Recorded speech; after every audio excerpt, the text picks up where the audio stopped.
story of corn. Long, long ago, amid the mountains, lakes, and forests of North America, lived a tribe of people who called themselves Ojibwe.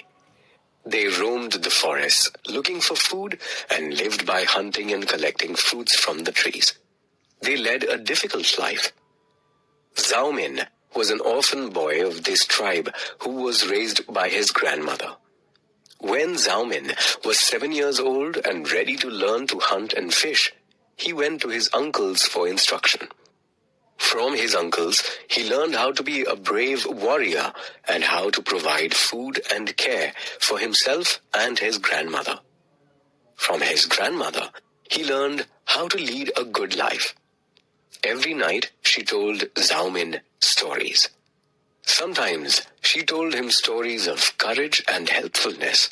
Sometimes she related tales about the trees and plants and animals and how to care for nature.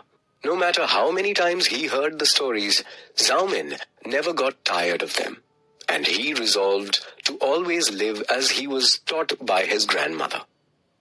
By the time he grew up to be a young man, Zaumin's grandmother was very old.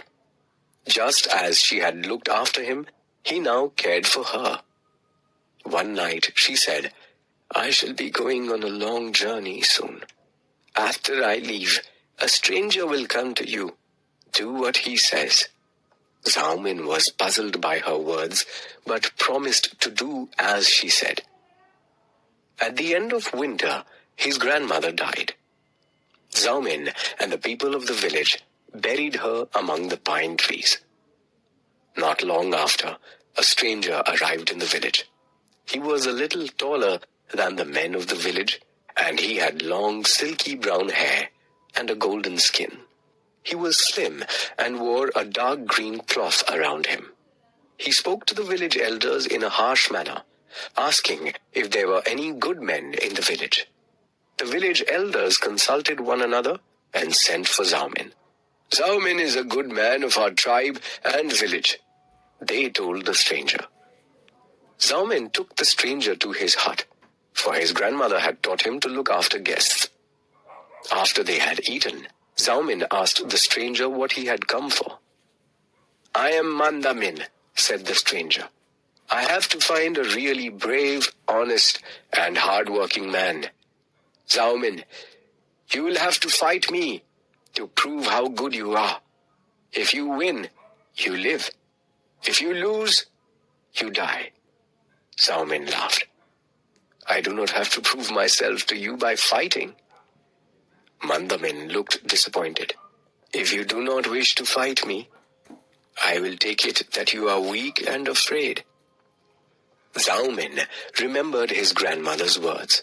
She had said, "After I leave, a stranger will come to you. Do what he says."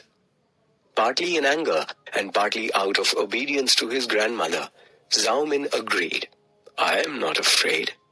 I will fight," he said to the stranger. "Good," Mandamin said. "Tonight, we'll fight." They went into the forest together, selected a clearing for their battle, and then they grappled. They were equal in strength.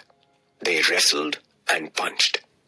One moment, Zaumin would knock down Mandamin to the ground, and the next, Mandamin would hurl Zaumin to the earth. So the battle went on all night until both warriors fell exhausted onto the soil and returned to Zaumin's hut to sleep all day. When they woke, it was evening again, and they were hungry. They made a meal and ate together as if they were friends.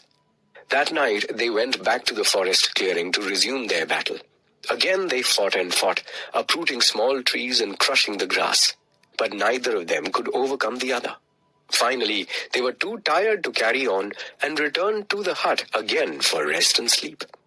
On the third night, they fought again, as hard as their remaining strength allowed them. This time, as they struggled together, Zaumin knocked Mandamin to the ground, and before the stranger could rise, Zaumin struck him with his war club. Mandamin slumped down and moved no more. Zaumin picked up the body of Mandamin and buried him beside his grandmother.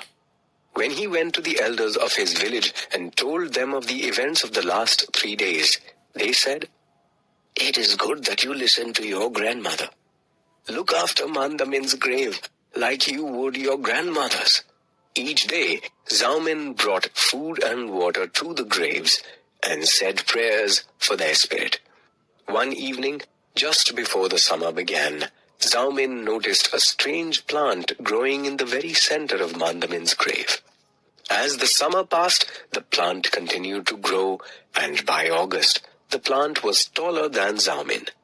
It was slim and crowned by a tuft of long, golden-brown hair. Zaumin called a village elder to see the plant. When he plucked open the leaves, he saw a long, thin pod below the silky strand of the tuft, and he pulled apart the leafy wrappings. Inside lay golden yellow kernels packed closely together. He took a kernel and placed it in his mouth. "It is sweet. It is good," he said, handing one to Zaumin to taste. "This plant is Mandamin, food of wonder," said the wise man.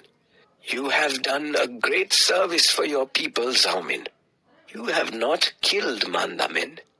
You have given him life in a new form. Mandamin has given life to our people. Be glad."